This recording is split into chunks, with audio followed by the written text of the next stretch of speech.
ጉድ የሚያስብሉ የዓለማችን 5 ወታደራዊ ትዕይንቶች። ትራምፕ ለልደታቸው የአሜሪካን ጦር ሰልፍ ሊያስወጡ ነው።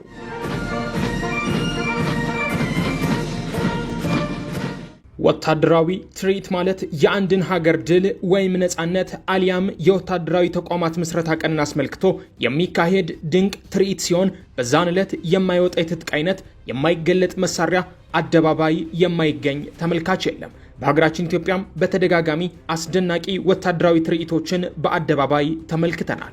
ታዲያ ዓለም ላይ በታሪክ ከተካሄዱ ወታደራዊ ትርኢቶች መካከል 5ቱ ታሪካዊና አስደናቂ ሲሆኑ የሚመጣው አንዱ ደግሞ አስቂኝ ነው። ሰላም የተወደዳችሁ የሰሞንኛ ቤተሰቦች፣ ከሰሞኑ አንድ አስቂኝ ነገር ተሰምቷል። አሜሪካ ትልቅ ወታደራዊ ትዕይንትን በሰኔ 14 ለማካሄድ ሽር ጉድ እያለች ነው። ነገሩ ግን የውጥረትና የውዝግብ መነሻ ሆኗል። ምክንያቱም የሞቀው ድግስና ወታደራዊ ትዕይንት የሚካሄደው ለፕሬዝዳንት ዶናልድ ትራምፕ 79ኛ ዓመት ልደት በዓል ነው። አስቂኙ ነገር ይሄ ነው። ይሄ ወታደራዊ ትዕይንት በብዙ ሚሊዮን ዶላሮች የሚፈስበት ሲሆን ዓለም ላይ በታሪክ ከዚህ የላቁ ብዙ ወታደራዊ ድንቅ ትዕይንቶች ተካሂደው ነበር። ሁሉም ግን የፕሬዝዳንታቸው ልደት ለማክበር አልነበረም። እኛ ታዲያ በዛሬው ጥንቅራችን ከትራምፑ የልደት ድግስ ተነስተን ዓለም ላይ ተካሂደው በታሪክ የማይረሱትን ድንቅ 5 ወታደራዊ ትዕይንቶችን ከሩሲያ እስከ ቻይና፣ ከሰሜን ኮሪያ እስከ ፈረንሳይ ብሎም እስከ አሜሪካ በደረጃ እናስቃኛቸዋለን። ታዲያ በቆይታችን በዝርዝር ትርኢቶች የወጣባቸውን ወጪ፣ የተገኘውን የተመልካችና የወታደር ቁጥር፣ የወጣውን የመሳሪያና የትጥቅ አይነት እንዳስሳለን። አብራችሁን ቆዩ። ለትራምፕ የሚደረገው አስቂኝ ወታደራዊ ትርኢት። በቅርቡ የሚካሄደው ወታደራዊ ትዕይንቱ ላይ ከ6686 በላይ ወታደሮች ይሳተፋሉ። 92 ከባድ ተሽከርካሪዎች እነ ኤም1 አብርሃም ታንክን ጨምሮ ይራወጣሉ። CH-47 እና UH-60 ጨምሮ 50 የጦር ጀቶች ትዕይንቱን ያደምቃሉ።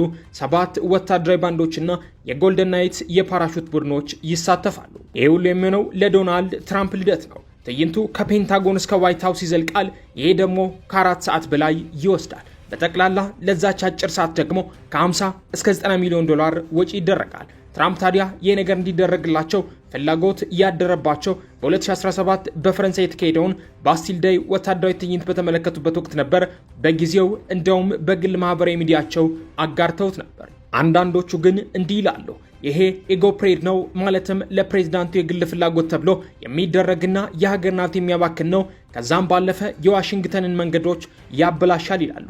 ነገር ግን ይህ የሚመጣው የልደት ወታደራዊ ትዕይንት ዓለም ላይ ታይተው ካለፉ 5 ድንቅ ወታደራዊ ትዕይንቶች ጋር የሚወዳደር አይደለም። 5ቱን በደረጃ እናያቸው። አንደኛ፣ ሞስኮ ያበደችበት የሶቪየት ህብረት የድል ቀን ወታደራዊ ትዕይንት 1945። ጊዜው ሰኔ 24 1945 ነው። የሞስኮ ቀዩ አደባባይ የዓለም ድንቁንና የማይረሳውን ወታደራዊ ትዕይንት ያስተናገደበት ቀን።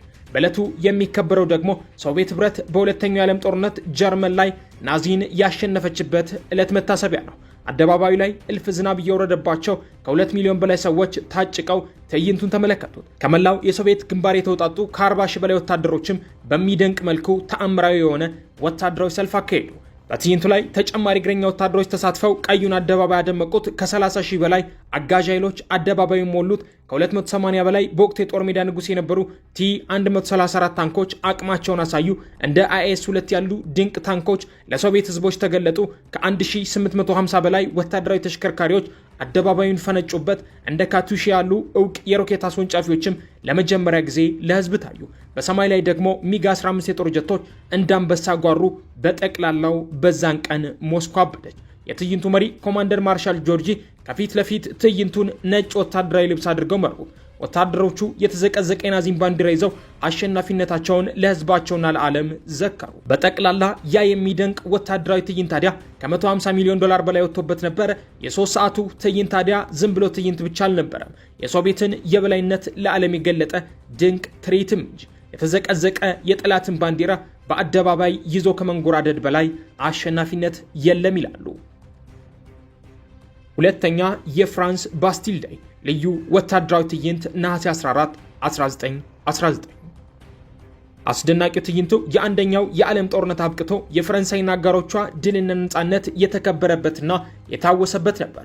በአይናቸው የተመለከቱ ሰዎች ትዕይንቱ ተአምራዊ ነበር ይላሉ። ማለትም በፈረንሳዩ አደባባይ ቻምፒየንስ ኢልስ አስደናቂውን ወታደራዊ ትዕይንት ለመመልከት ከ3 ሚሊዮን በላይ ሰዎች ታድመው ነበር። ከ50 ሺህ በላይ ደግሞ ከፈረንሳይ፣ ከብሪታንያ፣ ከአሜሪካና ከቤልጅየም የተውጣጡ ወታደሮች ተሳትፈውበታል። 8 ኪሎ ሜትር በሸፈነው አስደናቂ ትርኢት ላይ ታዲያ ከ1000 በላይ ከባባድ መድፎች፣ ከ300 በላይ ድንቅ ታንኮች እንዲሁም ከ200 በላይ ስፓድ ኤክስ4 ተዋጊ ጀቶች ትዕይንቱን አድምቀውታል። ያንን ድንቅ ዕለት እንዳይረሳ ያደረገው ደግሞ በጦርነት የቆሰሉ ወታደሮች አልጋቸው ላይ እንዳሉ በትግል ጓደኞቻቸው ትከሻ ላይ ሆነው ሰልፉን ሲመሩ መታየታቸው ነው። ትዕይንቱ ላይ የወታደሮቹ መስዋዕትነት ህዝቡ ልቡ ዘልቆ በመግባት ለደቂቃዎች አካባቢው በጸጥታ ተውጦ ነበር። ዓለም የማይረሳው ያ ወታደራዊ ትርኢት ታዲያ በጠቅላላ ከ100 ሚሊዮን ዶላር በላይ ወጪ የተደረገበት ሲሆን በወቅቱ ከ500 በላይ ፈረሶች፣ ከ20 በላይ ወታደራዊ ሙዚቃ ባንዶች እንዲሁም 50 ግዙፍ ፊኛዎች የትዕይንቱ ድምቀት ነበሩ። ያንን ድንቅ ትዕይንት ታዲያ ያሳዩ የፈረንሳይ ከጦርነቱ ፈጥኖ ማገገም ብቻ አልነበረም፣ የወቅቱ አላይ ዩኒቲ ወይንም የሀገራቱን አንድነት ለዓለም ያስተዋወቀ እንጂ። ሶስተኛ የዩናይትድ ስቴትስ የገልፍ ጦርነት ድል መታሰቢያ ወታደራዊ ትዕይንት ሰኔ 8 1991። ወቅቱ ሰኔ 8 1991 ነው። ከበረሃው የአሸዋ መብረቅና ድል በኋላ አሜሪካ ጉልበቷን ለዓለም ለማሳየት ቴክኖሎጂዋ መርቀቁን ለጠላቶቿ ለመንገር የተደረገ ድንቅ ወታደራዊ ትዕይንት። በዚያ ወቅት ትልቁ ናሽናል ሞል ወደ ወታደራዊ ማሽኖች ማሳያ ተቀይሮ ነበር። በጠቅላላ በዚያ ትዕይንት ላይ ከ8800 በላይ ወታደሮች፣ ከ80 በላይ ኤም1 ኤ1 አብራምስ ታንኮች፣ ብራድሊ ተዋጊ ተሽከርካሪዎች እንዲሁም ፓትሪዮት ሚሳይሎች የዋሽንግተንን አደባባይ ሙሉ ሲዞር የዋሉበት ቀን ነው። በሰማይ ደግሞ 40 ኤፍ-15 ኤግልስ የጦር ጀቶችና አፓች ሄሊኮፕተሮች ቢቱ ቦምብ አዝናቢ የጦር ጀቶችን ጨምሮ ተራውጠውበታል። ያንን ድንቅ ትዕይንት የመሩት ደግሞ የገልፉን ጦርነት ዲዛይን አድርገውታል የሚባሉት የጦር አርኪቴክት ጀነራል ኖርማል ሲሆኑ ለ1.2 ሚሊዮን ተመልካች ህዝብ ሰላምታ እየሰጡ በድል መንፈስ አደባባዩን አቋርጠውታል። በወቅቱ 12 ሚሊዮን ዶላር የወጣበት ትዕይንቱ ከ200,000 ስኩዌር ጫማ በላይ የሚሰፋ ስክሪን ላይ ወደፊት የሚመጡት ቆይቶ የሚመጡ ሚሳይል ዲዛይኖች ለወዳጅም ለጠላትም ታይተው ነበር። ወታደራዊ የሙዚቃ ባንዶች ስዊት ጆርጂያ ብራውን የተሰኘውን እውቅ ወታደራዊ ሙዚቃ የተጫወቱ ሲሆን በአንዴ ከ10,000 በላይ ፊኛዎች ወደ ሰማይ ተለቀዋል። ያ ድንቅ ትርኢት ለዓለም ትልቅ መልእክት ነበረው። የአሜሪካን ጦር የሚገዳደር ማንም የለም የሚል። ከዓመታት በኋላ ምናልባት ከዛ የሚልቀው ትዕይንት በትራምፕ ፍላጎት አሜሪካ ደጃፍ ላይ ቆመዋል። አራተኛ የቻይና ፒፕልስ ሪፐብሊክ 70ኛ ዓመት አኒቨርሰሪ ቤጂንግ 2019። የቻይና ፒፕልስ ሪፐብሊክ ማለትም 70ኛ ዓመት የገዢው ፓርቲ ምስረታ ቀን በጥቅምት 1 2019 ሲከበር ቻይና ድንቅ አቅሟንና ወታደራዊ ብቃቷን በአስገራሚ ወታደራዊ ትዕይንት ለዓለም ገልጣለች።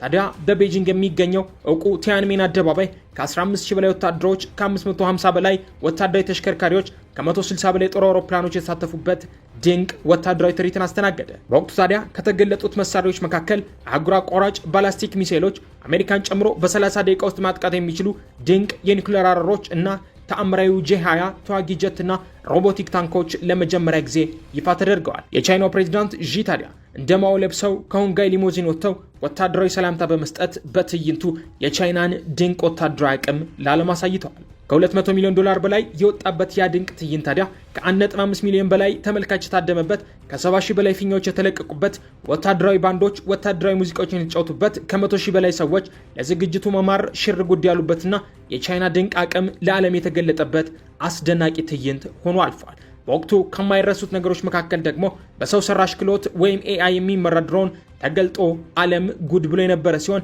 የቻይና የቴክኖሎጂ አቅም ወደ ላቀ ደረጃ እየተሸጋገረ መሆኑን ያሳየ ድንቅ ትርኢትም ነበር። አምስተኛ የሰሜን ኮሪያ 75ኛ ዓመት የድልና የነጻነት ቀን 2020 ፒዮንግያንግ። ሰሜን ኮሪያ ጥቅምት 10 ቀን 2020 የ75ኛ ዓመት የነጻነት ቀኗን ስታከብር ማለትም መሪዎቿ እንደሚሉት ከአምባገነን አገዛዝ ነጻ የወጡበትን ቀን ማለት ነው ድል ባለ ወታደራዊ ትዕይንት ቀኑን አድምቀው ነበር። ያ ድንቅ ትርኢት ማለት የሰሜን ኮሪያ በመሪዋ ኪም ጆንግ ኡን እየተመራች እንደ ሃውሶንግ 16 ያሉ ድንቅ አህጉር አቋራጭ ሚሳይሎችን የገለጠችበት፣ እልፍ የሚሳይል ትርኢቶችን በ32,000 ወታደሮችና ከ200 በላይ የሚሆኑ ወታደራዊ ተሽከርካሪዎች ታጅበው የደመቁበት፣ አዳዲስ የቲ-62 ታንክ አይነቶች የተገለጡበት ነበረ። አስደናቂው የሰሜን ኮሪያ ድንቅ ወታደራዊ ትርኢት የተካሄደው በእውቁ ኪም አደባባይ ሲሆን በወቅቱ ምንም አይነት ዓለም አቀፍ ሚዲያዎችም አልተጋበዙም፣ ቀረጻዎችም አልተፈቀዱም። በጠቅላላ ወደ 1 ሚሊዮን ተመልካች የነበረው ትርኢቱ ሚግ 29ን ጨምሮ ከ120 በላይ የውጊያ አውሮፕላኖች፣ አስደናቂ ትርኢት አሳይተዋል። ትዕይንቱ በጠቅላላ ከ50 ሚሊዮን ዶላር በላይ የወጣበት ሲሆን ወታደሮቹ የሚደንቅ ዘመናዊ ዩኒፎርም አድርገው ነበር። የኪም አባትም በሚደንቅ የሆሎግራም ምስል ለታዳሚዎቹ ታይተው ነበር። ወታደራዊ ሙዚቃዎች በወታደራዊ ባንዶች የተጫወቱ ሲሆን በሰሜን ኮሪያ ታሪክ እንደዚህ አይነት ትዕይንት ታይቶ አይታወቅም ነበር። የተወደዳችሁ የሰሞንኛ ቤተሰቦች ወታደራዊ ትዕይንት ዝም ብሎ ጉራ ለመልቀቅ አሊያም እዩ ለማለት የሚደረግ ብቻ ሳይሆን ለጠላት አቅምን ማሳያ፣ ወዳጅ ጠላት መለያና ወደፊት የሚመጣን ቴክኖሎጂ መግለጫ ነው። ለዛሬ ወደ እናንተ ያደረስነውን ምርጥ 5 ወታደራዊ ትዕይንቶችን ያስቃኘንባችሁ ጥንክር በዚሁ እናበቃለን። ከወደዳችሁት ላይክ፣ ሼርና ሰብስክራይብ በማድረግ ቤተሰቡን ሰናይ ጊዜ